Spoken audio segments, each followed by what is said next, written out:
Praise the lord. ఈ రోజు దేవుని వాక్యం మత్తయి సువార్త 5వ అధ్యాయం 3వ వచనం. ఆత్మ విషయమై దీనులైన వారు ధన్యులు, పరలోక రాజ్యము వారిది. పరలోక రాజ్యం ఎవరిదంటండి? మనం జాగ్రత్తగా గమనిస్తే ఆత్మ విషయమై దీనులైన వారు ఆత్మలో నలిగిపోవాలి. మనం చేసిన తప్పుకి మనం చేసిన పాపాలకి ఆత్మలోనే అయ్యో నేనెంత ఘోరమైన పాపిని, ఎంత ఘోరమైన వ్యక్తిని, అసలు ఎంత భయంకరమైన పాపం చేశాను, అది చిన్న పాపమైనా పెద్ద పాపమైనా పశ్చాత్తాపపడే పద్ధతిని బట్టే ఎవరు పరలోకంలో ఉంటారు, ఎవరు నరకానికి వెళ్తారనేది ఇక్కడ తండ్రి చాలా చక్కగా చెప్పాడు కదా. ఆత్మ విషయమై దీనులైన వారు, అయ్యో ఎందుకు నేనింత దేవునికి ఎంత వ్యతిరేకంగా నేను ఎందుకు ఇట్లా ప్రవర్తిస్తున్నాను, ఎందుకు ఇట్లా దారి తప్పిపోతున్నాను, దేవునికి దూరం అయిపోతున్నానే అని ఆత్మలో మనకి దీనత్వం అనేది రావాలంటండి.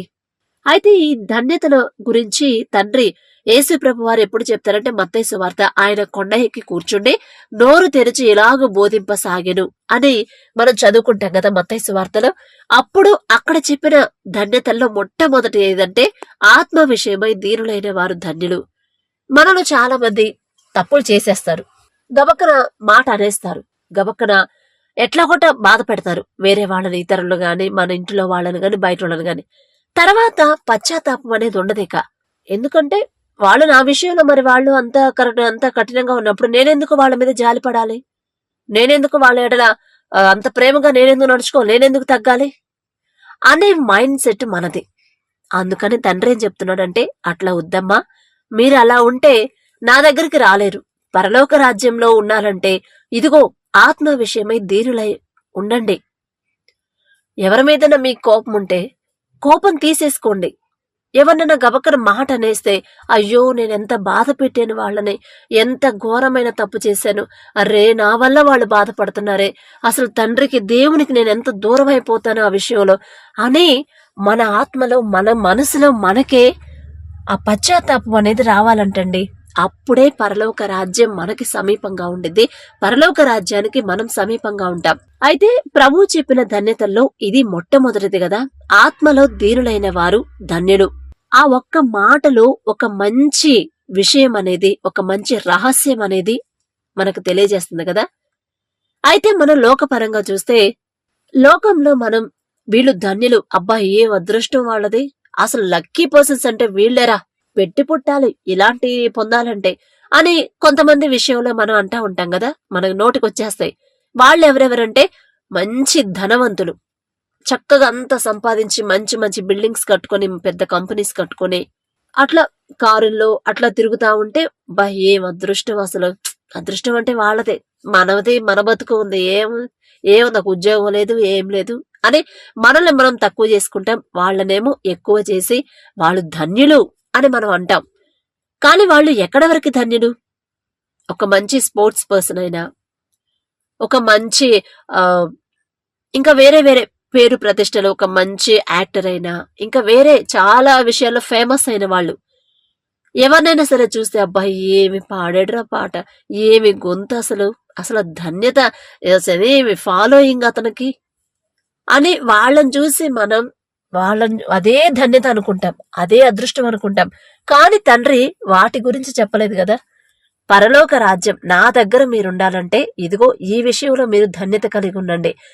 ఇతరులు దేవుని ఎరగని వాళ్ళు చెప్పినట్టు మనం చెప్పకుండా, నేనేదైతే చెప్పానో, తండ్రి ఏదైతే చెప్తున్నాడో ఆ విషయాలు మనల్ని మనం పరిశీలన చేసుకుంటూ ప్రతిరోజు తండ్రి చెప్పిన విషయాలు నేను కరెక్ట్ గా ఉన్నానా, ఆ విషయాలు నేను ఫాలో అవుతున్నానా లేదా అని ఎప్పటికప్పుడు మనం, ఒకవేళ తండ్రి మాటలకి ఆయన చెప్పిన వాక్యానికి వ్యతిరేకంగా ప్రవర్తిస్తే మనసులోనే మనం పశ్చాత్తాపడిపోవాలంటండి. అదే కదా ఆత్మ విషయమై దీనులైపోవాలి. అరే ఎందుకు నేను అలా అన్నాను, నా వల్ల ఒక మనిషి బాధపడుతున్నాడే, నా వల్ల ఒకళ్ళు ఇబ్బంది పడుతున్నారే, అసలు నేను ఆ మాట అనకుండా ఉండాల్సిందే, ఎందుకు ఇంత ఫూలిష్ గా బిహేవ్ చేశాను ఎందుకని అని మన మనసులో మనం చేసిన తప్పుకి మనమే పశ్చాత్తాపపడితే దేవునికి ఎంతో ఇష్టమంటండి. ఎందుకంటే మనం చేసిన తప్పు మనంతటి మనం తెలుసుకుని పశ్చాత్తాపపడుతున్నాం, రియలైజ్ అవుతున్నాం కాబట్టి అది మనకి ధన్యత అంట. మన ఈ చుట్టూ ఉన్న ధనవంతులు, లేకపోతే మంచి పేరు ప్రతిష్టలు, మంచి వాయిస్ ఉన్న వాళ్ళు, మంచి సింగర్లు, వాళ్ళు కాదండి ధనవంతులు, వాళ్ళు కాదు ధన్యుడు. మనం చేసిన తప్పు మనం తెలుసుకొని ఆ తప్పుకి పశ్చాత్తాపపడటమే ధన్యత. అలా మనం అసలు ఆత్మలో ఎందుకు దీనులై ఉండాలంటే, మనమెందుకు తగ్గించుకోవాలి? మనమెందుకు, వాళ్ళు అన్నారు కాబట్టి నేనన్నాను, వాళ్ళు అనకపోతే నేనెందుకంటాను? వాళ్ళలా చేశారు, నా విషయంలో వాళ్ళలా చేశారు, వాళ్ళంతా కఠినంగా బిహేవ్ చేసినప్పుడు నేనెందుకు కఠినంగా ఉండకూడదు? నేనెందుకు వాళ్ళని వదిలేసేయాలి అని మనం అనుకుంటామని అలా అనుకోవద్దు. ఎందుకంటే ఆత్మలో దీనులయుండుటకు ఒక ఉదాహరణ, మిక్కిలి శ్రేష్టమైన ఉదాహరణ కలిగిన ఒక వ్యక్తిని మనకు చూపించారు. ఆయనెవరో మనందరికీ తెలుసు కదండి, ప్రభువైన యేసుక్రీస్తు వారు. ఆత్మలో దీనులయుండుటకు యేసు ప్రభువే మిక్కిలి శ్రేష్టమైన ఉదాహరణ. ఇది మనం 2 కొరింథీయులకు 8వ అధ్యాయం 9వ వచనంలో చూడొచ్చు. ఆయన ఎందుకు ఉదాహరణ అంటే, పరలోక మహిమనంతటిని విడిచిపెట్టి ఎప్పుడు ఆకాశం నా సింహాసనం అన్నాడు. ఆకాశంలో ఆయన సింహాసనం మీద కూర్చొని కోటాను కోట్ల దేవదూతలతో పరిశుద్ధుడు పరిశుద్ధుడు పరిశుద్ధుడు పరిశుద్ధుడు అనే ఆ మహిమ అసలు ఎంత గొప్పగా ఉండిద్దో, ఆ మహిమనంతా వదిలిపెట్టేసి మన కోసం, కేవలం మన కోసం, ఎటువంటి అర్హత లేని మన కోసం ఆ మహిమనంతా విడిచిపెట్టి తనను తాను రిక్తుడిగా చేసుకొని భూమి మీదకి వచ్చాడు. అసలు ఏమవసరం అండి తండ్రికి ఆ మహిమను వదిలిపెట్టి ఇక్కడికి రావడానికి? ఎవరైనా వస్తారా మన కోసం? ఒక మంచి బిజినెస్ మ్యాగ్నెట్ ఉన్నాడండి, మన కోసం అక్కడెక్కడో ఉన్న ఆయన కేవలం మన కోసం అదంతా వదిలిపెట్టేసి మన కోసం ఎవరన్నా వస్తారా? ఏం అవసరం? అవసరం లేదు కదా. మామూలుగా అయితే మనం సినిమాల్లో చూస్తాం, ఏదో ఫ్రెండ్స్ కోసం రావడమో ఏదో చేయడమో చూస్తాం. కానీ రియల్ గా మన రియల్ లైఫ్ లో మన కోసం వాళ్లకున్న ఆస్తిపాస్తులు అన్నీ వదిలిపెట్టేసి ఒక్కరిగా దీనంగా ఒక పేదవాళ్ళలాగా ఎవరన్నా వస్తారా మన కోసం? రారు కదా. కానీ మన తండ్రి వచ్చాడు, ఎందుకంటే ప్రేమ మనమంటే. ఆ మహిమనంతా వదిలిపెట్టేసి, అది నాకు అవసరం లేదు, నా బిడ్డలు, నా పిల్లలు నాకు కావాలి, వాళ్ళ కోసం నేను బలిగా నేనెళ్తాను కిందకి, వాళ్ళందరూ విడిచిపెట్టడం నాకు ఇష్టం లేదు, వాళ్ళు తప్పు చేస్తున్నారు, పాపాలు చేస్తున్నారు, పర్వాలేదు, వాళ్ళ పక్షాన నేను శిక్ష అనుభవిస్తానని తండ్రి అంత గొప్ప మహిమనదులు పెట్టుకుని మన కోసం వచ్చి తనను తాను రిక్తునిగా చేసుకున్నాడు. అయితే ఆత్మలో దీనులగటానికి అవసరమైన ధన్యకరమైన రహస్యం ఏదంటే, క్రీస్తు నిమిత్తము ఒకడు తనను తాను రిక్తునిగా చేసుకొనుటే. అపోస్తలుడైన పౌలు గారు కూడా ఈ సత్యాన్ని కనుగొన్నారు కదా. ఆ తర్వాత క్రీస్తు నిమిత్తం తనను తాను రిక్తునిగా చేసుకుని సమస్తమును పెంటతో సమానంగా ఎంచుకునేను అని ఫిలిప్పీలకు రాసిన పత్రిక 3వ అధ్యాయంలో మనం చూస్తాం. ఒకప్పుడు అపోస్తలుడైన పౌలు గారు కూడా ఒక మంచి పొజిషన్ లో ఉన్నాడు కదా. ఒక మంచి రాజ్యంలో, ఒక మంచి సింహాసనం మీద అందరితో పొగడబడతా, ఏది కావాలంటే అది తింటా, ఏ వస్త్రాలు కావాలంటే ఆ మోడల్ డ్రెస్సెస్ వేసుకుంటా, ఎక్కడ కావాలంటే అక్కడికి స్వేచ్ఛగా వెళ్ళిపోతా, ఎవరిని కావాలంటే వాళ్ళని చంపేస్తా, అంత హ్యాపీగా ఒక లగ్జరీ లైఫ్ లో ఉన్నాడు అపోస్తలుడైన పౌలు గారు. తర్వాత ఎప్పుడైతే యేసు ప్రభువారు ఆయన పట్టుకున్నాడో, ఎప్పుడైతే తనను తాను ఆయనకి బయలుపరుచుకున్నాడో, పౌలా ఎందుకు నా బిడ్డలు హింసిస్తున్నావని ఆయనతో ఒక్క మాట మాట్లాడాడు. ఎప్పుడైతే పౌలు గారి మనోనేత్రాలు తెరవబడ్డాయో, ఆ సత్యం అనేది తెలుసుకున్నాడో, అప్పుడు క్రీస్తు నిమిత్తం అసలు నాకున్న ఈ లగ్జరీ లైఫ్ అంతా వేస్టే కదా, ఈ భూమి మీద నేను ఎంత లగ్జరీగా బ్రతికినా, ఎంత అదృష్టంగా బ్రతికినా, అందరూ నన్ను పొగిడినా, ఎంతమందిని నేను యుద్ధంలో గెలిచినా, ఎన్ని యుద్ధాల్లో గెలిచినా, నాకు కావలసినంత అనుభవించినా అదంతా ఒకనాడు వ్యర్థమే కదా అని తనను తాను రిక్తునిగా చేసుకుని సమస్తమును, ఇక ఆ సింహాసనం లేదు, ఆ గొప్ప పేరు లేదు, ప్రతిష్ట లేదు, ఆ పొగడ్తలు లేవు, ఆ లగ్జరీ లైఫ్ లేదు, నాకొద్దు ఆ లగ్జరీ లైఫ్, ఏవి నాకొద్దు, అదంతా నాకు పెంటను మనం అసహించుకుంటాం, చిచి అంటాం కదా. అలా ఆయనకున్న సమస్తాన్ని అసహించుకున్నాడంట. ఇక అవి చూస్తే, ఆ సింహాసనం గాని, ఆ రాజవస్త్రాలు, అవి ఆయనకున్న ఎన్ని చూస్తే అవి ఆయనకి చిచి అనిపించేదంట. అంటే మనసుని ఎంతగా దీనత్వం కలిగి ఉన్నాడు మనసులో, ఆత్మలో. మనం ఆయన జీవితాన్ని బట్టి మనం తెలుసుకోవచ్చు కదండి. మనం రోజు బైబిల్ చదువుతాం. అపోస్తలుడైన పౌలు గారు పత్రికలు రాశారు, ఫిలిప్పి సంఘానికి, అన్ని సంఘాలకు రాశారు అని రోజు మనం చదువుతాం. కానీ ఆయన ఇప్పుడు నా జీవితంలో ఇదిగో ఇది జరిగింది, ఎప్పుడైతే నేను క్రీస్తు సత్యాన్ని, ఆయన సత్యాన్ని కనుగొన్నానో అప్పుడు నేను ఈ సమస్తాన్ని నాకు కలిగినంతటనే పెంటతో సమానంగా ఎంచుకున్నాను అని ఆయన చెప్తున్నాడు. అంటే మనం చదివేసి ఓ అలా చేశారా, అబ్బా ఎంత గొప్ప ధన్యత, అసలు క్రీస్తు యేసు ప్రభు వారి కోసం ఆయనకున్న సమస్తాన్ని వదిలిపెట్టేసి అంత చేదరించుకున్నాడు, ఆయనకున్న ఆ లగ్జరీ లైఫ్ అంతా అని మనం అనుకొని అబ్బా ఎంత ఎంత నిజంగా చాలా గ్రేట్ అని అనుకుంటామని కాదండి వాక్యం రాపిచ్చింది తండ్రి. అలా మనం కూడా మన మనసులో మనకున్న దాన్ని బట్టి మనం అతిశయించకుండా ఇదంతా ఒకనాడు వదిలిపెట్టి రావాల్సిందే. మనం ఎంత సంపాదించి ఎంత లగ్జరీ లైఫ్ గడిపినా, మనకు నచ్చినట్టు మన జీవితం జీవించినా కూడా ఒకానొక దినం ప్రతి ఒక్కరికి వచ్చింది. ఆ రోజున ప్రతి ఒక్కరూ అదంతా సమస్తము వదిలిపెట్టేసి ఖచ్చితంగా మరణించాల్సిందే. మరణించిన తర్వాత ఇంకో లైఫ్ ఉంది, అది గదా లగ్జరీ లైఫ్ అంటే. మరణించిన తర్వాత ఉన్నదే లగ్జరీ లైఫ్, మరణానికి ముందు ఉన్నది లగ్జరీ లైఫ్ కాదు అని చాలా చక్కగా అసలు అపోస్తలుడైన పౌలు గారు ఆ సత్యాన్ని కనుగొని ఆయన ఎంతగా ఆత్మలో దీనుడైపోయాడు. ఎంత దీనత్వం కలిగి ఉంటే దేవుని కృప ఆయనకు అంత తోడుగా ఉంది. ఎన్ని హత్యలు చేస్తుంటాడు, ఎంత మందిని చంపుంటాడు, ఎన్ని రక్తాలు కారిపోయి ఉంటాయి, ఎంతమంది రక్తం దేవునికి మొరపెట్టుంటాయి. చిన్న పిల్లలను కూడా వదిలిపెట్టలేదు కదా, మనకు తెలుసు వాక్యంలో. ఆఖరికి చిన్న చిన్న పిల్లలు కూడా వదిలిపెట్టకుండా క్రైస్తవులు వీళ్ళు క్రీస్తును ఆరాధిస్తున్నారు అని తెలిస్తే చాలు వెంటనే వెళ్ళిపోయేవాడు, చంపేసేసి వచ్చేసేవాడు. అది ఒక ఆనందం ఆయనకి. అంటే నేనేదో సాధించాను అని అనుకునేవాడు కదా, అదే ధన్యత అనుకున్నాడు. కాని ఎప్పుడైతే దేవుని నిజమైన అలా ఎప్పుడైతే యేసు ప్రభు వారి యొక్క ఆయన త్యాగాన్ని గుర్తు చేసుకున్నాడు, తెలుసుకున్నాడు, ఆయన ప్రేమను తెలుసుకున్నాడు, వెంటనే ఆయన మనోనేత్రాలు తెరవబడ్డాయి. ఆ తర్వాత ఇదంతా నాకు కలిగినదంతా ఒక పెంటతో సమానంగా చేసుకుని ఇక తనను తాను తండ్రికి అప్పగించుకున్నాడు కదా, సమర్పించుకున్నాడు కదా.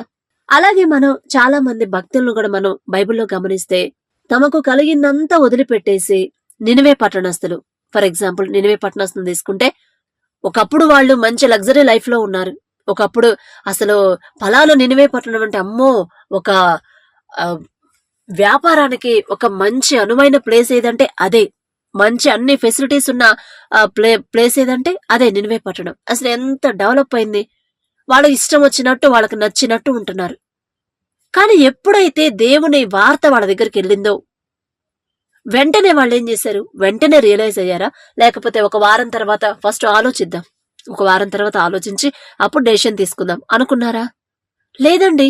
ఎప్పుడైతే యోనా గారు ఆ మాట చెప్పారో మీరు చేసే పని దేవునికి నచ్చట్లా, దేవునికి వ్యతిరేకంగా మీరు చేస్తున్నారు కాబట్టి 40 రోజుల్లో మీ నినివే పట్టణాన్ని, ఏ పట్టణాన్ని చూసైతే మీరు విర్రవీగుతున్నారో, ఏ పట్టణాన్ని చూసైతే మీరు అదృష్టవంతులు అనుకుంటున్నారో, ఏ లగ్జరీ లైఫ్ ని చూసి మీరు అదే గొప్ప అనుకుంటున్నారో, అదే పట్టణాన్ని, అదే లగ్జరీ లైఫ్ ని 40 రోజుల్లో నాశనం చేయాలని దేవుడు నిర్ణయించి పెట్టుకున్నాడు అని ఎప్పుడైతే చెప్పాడో వెంటనే రియలైజ్ అయిపోయి వెంటనే అమ్మో, దేవునికి వ్యతిరేకంగా మేం చేస్తున్నామా, ఇంత భయంకరమైన పాపమా, మేమేదో లగ్జరీ లైఫ్ అనుకుంటున్నాం, మాకు సంతోషాన్ని ఇచ్చే లైఫ్ మేము సంతోషంగా అనుభవిస్తున్నాం అనుకుంటున్నాం, ఇవన్నీ మా సొంత కష్టార్జితం అనుకుంటున్నాం, కానీ దేవునికి కోపం తెప్పిస్తున్నామని మేము అనుకోలేదే అని వెంటనే రియలైజ్ అయ్యి ఆఖరికి రాజుతో సహా సింహాసనం దిగేసి రాజవస్త్రాలు తీసేసి బూడిద పోసుకొని కనీసం పశువులకు కూడా ఆహారం పెట్టకుండా 3 రోజులు ఉపవాసం ఉన్నారా? ఎన్ని రోజులు ఉపవాసం ఉన్నారండి? ఉపవాసం ఉండి ప్రార్థన చేసి పశ్చాత్తాపపడ్డారు. ఆత్మలోనే దీనులైపోయారు. ఇక అయ్యో ప్రభువా, మేమెందుకు ఇంత ఘోరమైన పనులు ఎందుకు ఎలా చేసావు, మేము చేసేదంతా మేము ఏం చేస్తున్నామో మాకు తెలియట్లేదు, అయ్యో తండ్రి మీరు మా మీద కోపడితే ఇక మేమెక్కడ బ్రతకాలి, ఇంకా మాకు సహాయం చేసేది ఎవరు, అయ్యో మాకు తెలియలేదయ్యా ఇప్పుడు దాకా అని మనసులోని ఎంత దీనులైపోయి ఉంటారో కదండి.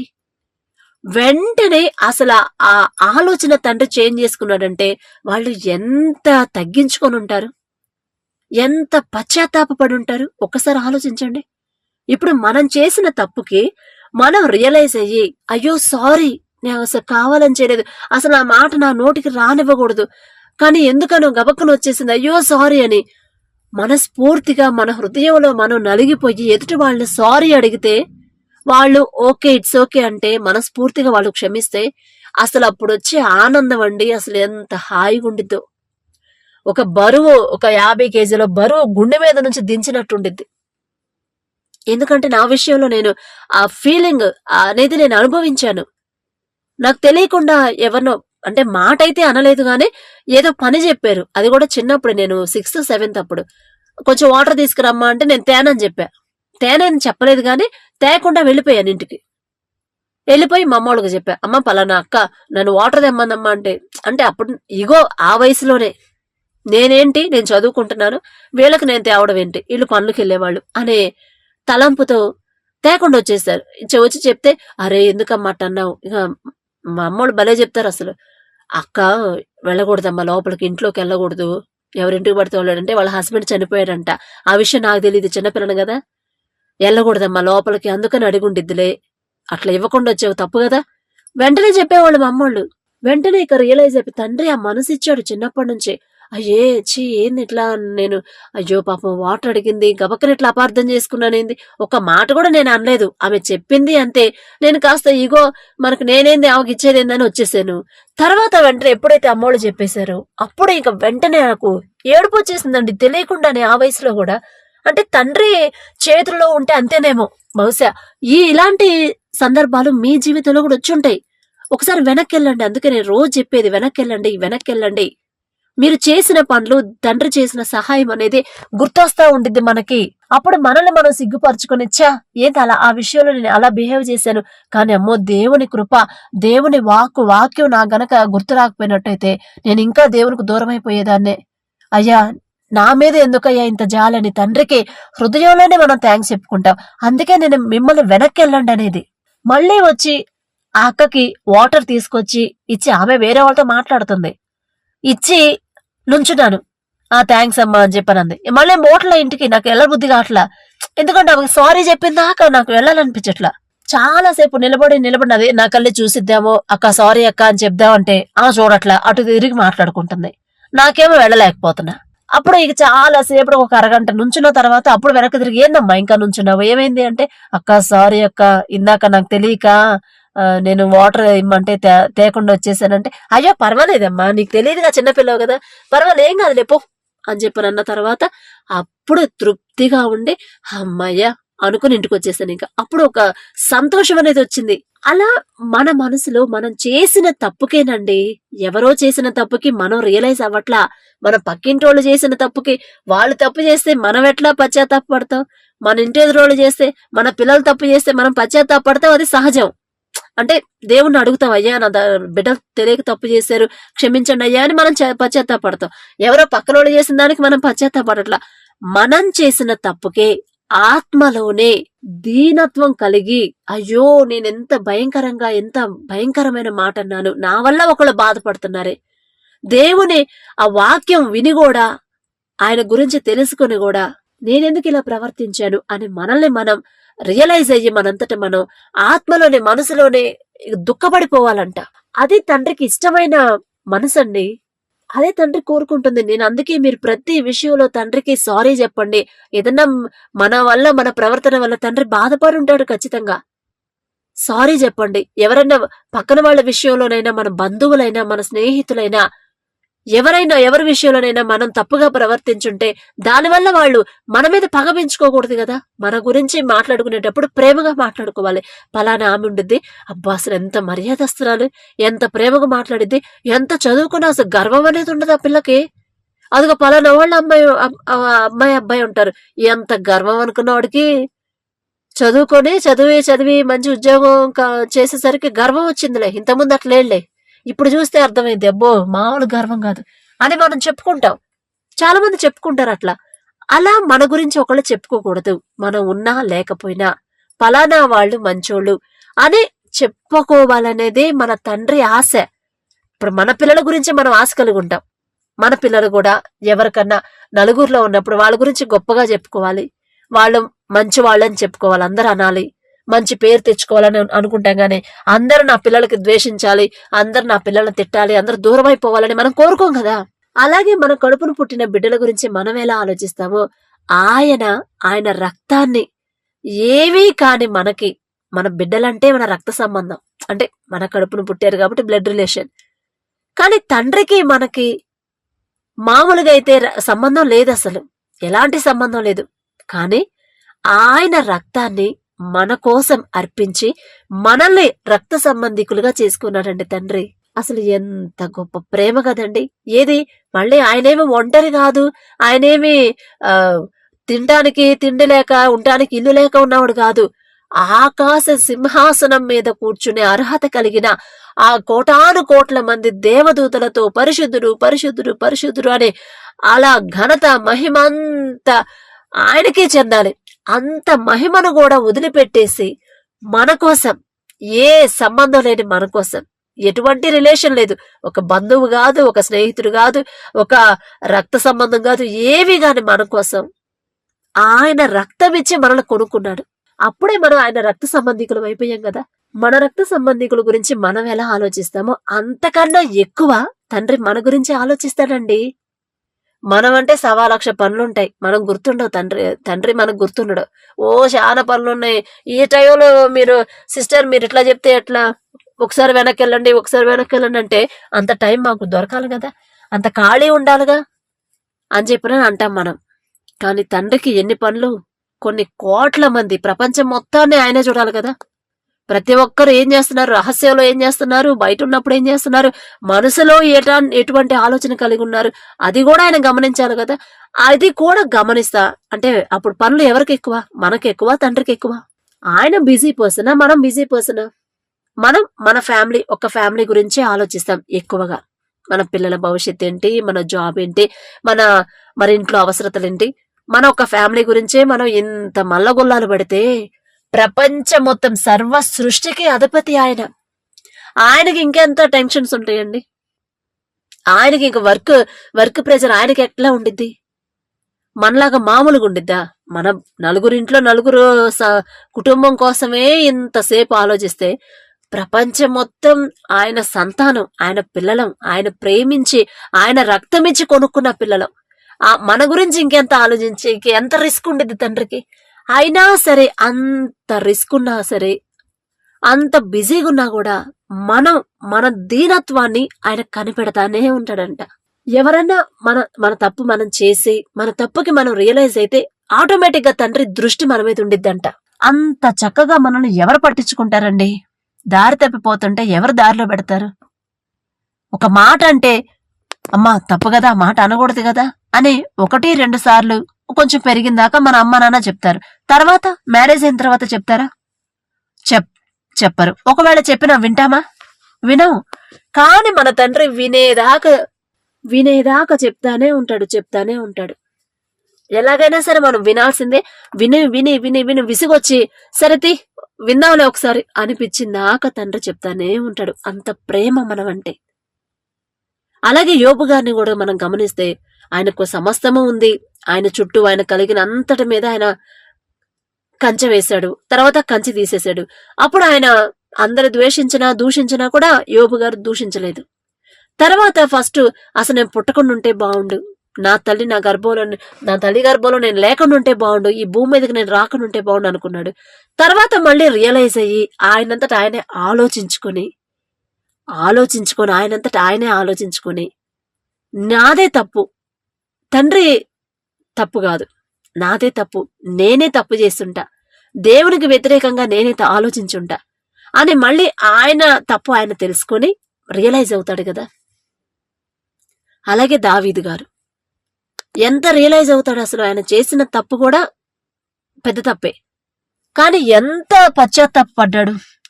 పశ్చాత్తాపడ్డాడంటే ఆ కన్నీటితో ఆయన పరుపు కూడా కొట్టుకుపోయేంత కన్నీరు కార్చానని మనం బైబిల్లో చదువుకుంటాం కదా.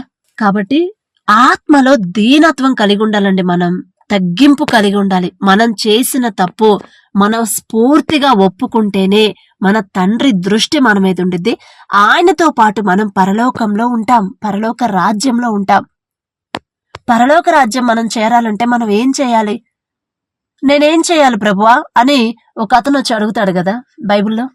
పరలోక రాజ్యం నేను చేరాలంటే నేనేం చేయాలంటే, మరి నీ పొరుగు వారిని ప్రేమించు, నీకు చేతనైన సహాయం చెయ్యి అన్నీ చెప్తాడు. అంటే ఇవన్నీ నేను పాటిస్తున్నాను, నేను చిన్నప్పటి నుంచి అవన్నీ నేను ఫాలో అవుతున్నాను ప్రభువా, ఇంకా ఏం చేయాలి నేనంటే, అప్పుడు తండ్రి నీకున్న సమస్తాన్ని వదిలిపెట్టేసి మొత్తం అమ్మేసి ఆస్తి అంతా బీదలకు ఇచ్చేసేయంటే కాస్త హట్ అవుతాడు కదా. అప్పుడు మనసులో హట్ అయ్యాడు. ఇదేంటి ఇంత కష్టపడి నేను తిండి తినక పస్తులుండి కష్టపడి సంపాదించిందంతా మొత్తం అమ్మేసి పేదవాళ్ళకి ఇమ్మంటాడు, ఏం మాట్లాడుతున్నాడైనా అని మనసులో అనుకుని ఉంటాడు. మనసులో హట్ అయిపోయాడు. ఇక మనసు చిన్నబుచ్చుకొని, మొహం చిన్నబుచ్చుకొని వెనక్కి వెళ్ళిపోయాడు. అందుకని తండ్రి అక్కడ కూడా ఒక వాక్యం చెప్తాడు, ధనవంతుడు పరలోక రాజ్యంలో ప్రవేశించట కంటే సూది బెజ్జంలో ఒంటె దూరట చాలా సులభం అన్న. అసలు సూది బెజ్జం ఎంత, అంత పెద్ద ఒంటె దూరడం చాలా సులభం అంటే ధనవంతులుగా ఉంటే అది మనకున్న దాన్ని వదిలిపెట్టేసి దీనత్వం తగ్గించుకోవడానికి ఎంత అహంకారం అనేది అడ్డొచ్చిద్దోనని ఇక్కడ ఇండైరెక్ట్ గా మనకు చెప్తాడు కదా తండ్రి. మనమేం పెద్ద ధనవంతులం కానక్కర్లా, కానీ మనం చేసిన తప్పు కూడా మనం పశ్చాత్తాప పడే మనసు మనకు రాదు. ఇగో అడ్డొస్తుంది ఇగో. అందుకనే దీనత్వం కలిగి ఉండండి, ఎవరి ఎడల దూషించకండి, ఎవరిని బాధ పెట్టకండి, మీ ప్రవర్తనతో తోటి వారిని ఇబ్బంది పెట్టొద్దు. మీ భార్య అయినా, పిల్లలైనా, స్నేహితులైనా, అది బంధువులైనా, ఎవరైనా సరే, నీ సహోదరులైనా, రక్త సంబంధికులైనా ఎవరైనా సరే, మన మాట వలన గాని, చూపు వలన గాని, మన ప్రవర్తన వలన గాని అస్సలు బాధ పెట్టకూడదండి. ఒకవేళ బాధ పెడితే తెలియకుండా ఎంత కంట్రోల్ చేసుకున్నా ఒకానొక టైంలో ఒక మాట వచ్చేసిద్ది. వెంటనే రియలైజ్ అయిపోయి దేవుని పాదాలు పడుకుని, అయ్యో తండ్రి క్షమించండి, నేను ఎంత నా వల్ల కాలేదయ్యా, నేను ఎంత తగ్గించుకుందాం అనుకున్నా కూడా నా వల్ల కావట్లే, గబక్కన అనేశాను అంటే వాళ్ళు బాధపడిపోతున్నారు, ఇంకోసారి ఆ పరిస్థితి నాకు రానివ్వద్దు అని వెంటనే రియలైజ్ అయ్యి దీనులైపోయి తగ్గించుకొని దేవుని పాదాలు పట్టుకుంటే అప్పుడు మనం ఎలాంటి మనసు, సాత్వికమైన మనసు కోరుకుంటున్నామని తండ్రికి అర్థమైపోయింది. అప్పుడే రియలైజ్ అవుతున్నామంటే సాత్వికంగా ఉండాలని మనం కోరుకుంటున్నట్టే ఇండైరెక్ట్ గా. అది తండ్రికి అర్థమైపోయింది. అప్పుడు తండ్రి మనసు, ఆయన ఎలా అయితే దీనుడిగా వచ్చాడో ఈ లోకంలోకి, ఎంత తగ్గించుకున్నాడో, నిందలేసినా హింసిస్తున్నా కూడా తల దించుకొని ఉన్నాడు. ఏం అవసరం అండి అసలు ఆలోచిస్తే ఆయనకి ఏం అవసరం తండ్రికి?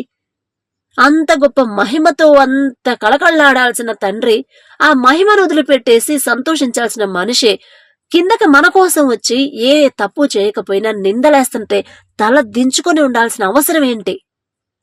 కేవలం ఒకే ఒక్క కారణం ఏదంటే మీకోసం, నా కోసం. ఆయన రక్తం ఇచ్చి మనల్ని కొనుక్కున్నాడండి. అందుకే మనం రక్త సంబంధికులం అయిపోయాం. ఆయన రక్త సంబంధికులు ఎవరైనా తప్పు చేస్తే సహించలేడు, ఆయనకు దూరం అయితే సహించలేడు. అందుకని అమ్మా నేను మిమ్మల్ని కొనుక్కున్నాను తల్లి, మీరు నా రక్త సంబంధికులు, నా బ్లడ్ రిలేషన్, ఇదిగో మీరు ఇలా ఉంటే నా దగ్గరకు వస్తారు, లేకపోతే నాకు దూరం అయిపోతారు, మీరు దూరం అవడం నాకు ఇష్టం లేదు అని తండ్రి ఎంతో ప్రేమతో మనకి ఈ వాక్యాలన్నీ రాపించారండి. కాబట్టి మనకు ఉన్నప్పుడు, అన్ని అనుకూలంగా ఉన్నప్పుడు తండ్రిని స్తుతించడం కాదు, అన్ని పోయినా కూడా దేవుణ్ణి మనస్ఫూర్తిగా స్తుతించాలి. ఏదెవరైనా మన వల్ల ఇబ్బంది పడితే మనస్ఫూర్తిగా వాళ్ళకి క్షమాపణ చెప్పాలి.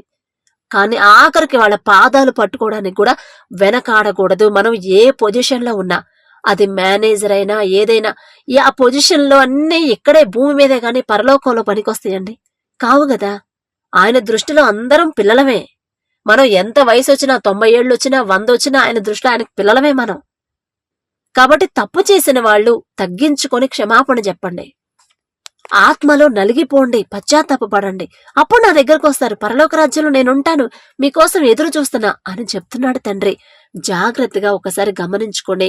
ఎవరినన్నా మీరు బాధ పెట్టుంటే, ఎవరినన్నా దూరం పెడుతుంటే, ఎవరినన్నా ఇబ్బంది పెడుతుంటే, అది మీ భార్య అయినా, మీ పిల్లలైనా, మీ భర్త అయినా, మీ స్నేహితులైనా, ఇంకెవరైనా సరే, వాళ్ళు మన విషయంలో తప్పు చేసే ఉండొచ్చు, కానీ క్షమిస్తేనే కదా గొప్ప మనసు, తండ్రి మనసు. మనం ఎన్నో తప్పులు చేసాం. అన్ని తప్పుల్లో మీకు చేసిన వాళ్ళు, మీ బంధువులు చేసిన తప్పులు ఎన్ని తప్పులండి? మనం ఎంత భయంకరమైన చిన్నప్పటి నుంచి ఇప్పటి వరకు ఎన్నో ఘోరమైన పాపాలు చేసుంటాం. అవన్నీ క్షమించాడు తండ్రి. మరి మనం ఎందుకని క్షమించలేకపోతున్నాం? కాబట్టి అలా ఉండొద్దండి. ఆత్మలో దీనులై ఉండండి. అందరితో ప్రేమగా ఉండండి. అప్పుడు తండ్రి దృష్టి మన మీద ఉండిద్ది. ఆయన ఆలోచన, ఆయన చూపు మన మీద ఉండిద్ది. ఇక ఆయన మనకి ఆ చూపు మన మీద పడిందంటే ఇక మనకి ఎంత ధన్యత. ఇలాంటి మనసు తండ్రి మనందరికీ ఇవ్వాలని ఒక చిన్న ప్రార్థన చేసుకుందాం. దయచేసి అందరు కళ్ళు మూసుకోండి.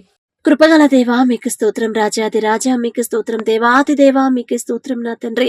మరి వాక్యం ద్వారా మాతో మాట్లాడిందేవా, మరి ఈ మాటలు వింటున్న మీ బిడ్డలు ఎవరైతే నా తండ్రి, ఎవరైనా ఒకవేళ దీనత్వం కలిగి ఉండలేకపోతున్నారేమో, పశ్చాత్తాప పడలేకపోతున్నారేమో, ఎదుటివారి విషయంలో కఠినంగా ఉంటున్నారేమో, ఒకవేళ ఎదుటి వాళ్ళు తప్పు చేసినా క్షమించే మనసు వాళ్ళకి రావట్లేదేమో, అహంకారం, గర్వం అనేది మాలో నుంచి తీసేసి తండ్రి, ఆత్మలు దీనులై పశ్చాత్తాపడి ఎవరిని బాధ పెట్టకుండా, ఒకవేళ మా విషయంలో ఎవరైనా తప్పు చేసినా వాళ్ళని మనస్ఫూర్తిగా క్షమించే మనసు మీరివ్వమని అడుగుచున్నాం తండ్రి.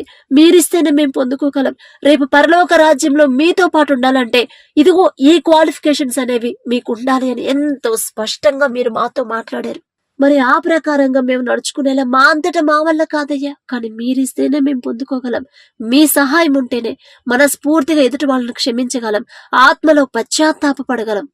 అలాంటి మనసు మా అందరికీ అనుగ్రహించమని అడిగే అర్హత, పొందుకునే అర్హత లేని వాళ్ళం అయినా సరే యేసు నామంలో అడుగుచున్నాము తండ్రి. ఆమేన్.